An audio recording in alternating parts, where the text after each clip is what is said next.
Mon cher Albin Texera, vous êtes de retour. On ne fait pas attendre un chef. Alors de quel chef s'agit-il ce matin ? Il s'agit du chef Julien Médard, chef propriétaire de la maison Médard du côté de Bouleret dans le Cher. Bonjour chef. Bonjour. Alors, votre restaurant est un restaurant 1 étoile au guide Michelin quand même, et vous êtes plutôt connu dans le secteur pour cuisiner les poissons d'eau douce. Et les poissons d'eau douce, c'est pas les poissons qu'on a l'habitude de manger. Je pense à la carpe, à l'esturgeon ou encore aux silures. Vous cuisinez ce type de poisson, c'est ça ? Oui, on cuisine de tout type de poissons, carpe, silure, les petits poissons aussi, ça peut arriver. Les black bass, voilà, tout ce qui se trouve autour de chez nous. Ouais. Le poisson d'eau douce, on n'en consomme pas plus que ça chez nous à la maison. Ça ressemble à quoi ? Est-ce que ça a la même saveur que, je sais pas, le saumon, le cabillaud que l'on consomme, ou c'est vraiment différent selon le poisson qu'on consomme, bien sûr, mais c'est totalement différent ? Oui, au niveau du goût, forcément, le milieu où il évolue n'a pas le même goût. L'eau douce a un goût très particulier qui marque forcément les poissons. Souvent, on appelle ça un côté vase. Mais bon, voilà, c'est le côté eau douce qui ressort ça. Tous les poissons d'eau douce ont ce goût-là. Et vraiment, le challenge, c'est de réussir à atténuer ces goûts d'eau douce, les rendre en finesse, pour que chaque client puisse apprécier et se dire que le poisson d'eau douce, en fait, c'est quand même bon. Julien Médard, justement, donnez-nous une petite recette. Comment vous faites pour atténuer ce côté un peu vaseux qui a en arrière-goût parfois ?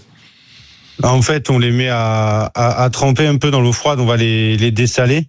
On va les saler, de façon à faire tirer un peu d'eau aux poissons et les laisser se rincer dans l'eau froide pendant 2-3 heures. Ce qui fait que du coup, ça va laver le poisson, ça va atténuer ce goût. Chez nous, à la maison, chef, si on veut cuisiner un poisson d'eau douce, déjà, vous nous conseillez quel poisson est le plus simple à cuisiner, et est-ce que vous avez une petite recette à nous recommander ?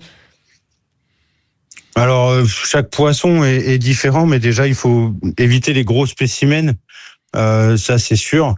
Après, en eau douce, les meilleurs, c'est le brochet, parce que justement, ça mange que des petits poissons blancs, donc ça, c'est le top, mais on n'en trouve plus. Et après, il y a la carpe. Le mieux, la carpe, c'est de faire des quenelles avec, parce que c'est un poisson qui est plein d'arêtes. D'accord. Donc, il suffit de le passer au hachoir à viande, le filet, ce qui va mettre les arêtes en petits morceaux. Ensuite, passer la chair au tamis pour enlever toutes les arêtes. Et ensuite, on va additionner avec de la crème, des œufs, du lait, un peu de farine pour lier tout ça, et du beurre. Et ensuite, on va faire nos quenelles au four vapeur. Alors nous, on les fait au four vapeur, mais ça peut se faire aussi dans une casserole d'eau bouillante ou au couscoussier ou des choses comme ça. D'accord. Donc j'ai noté la recette et on l'accompagne avec quelque chose où le repas, les quenelles tout simple, c'est très bien.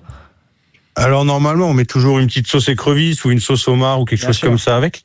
Le mieux, c'est la sauce écrevisse, bien sûr.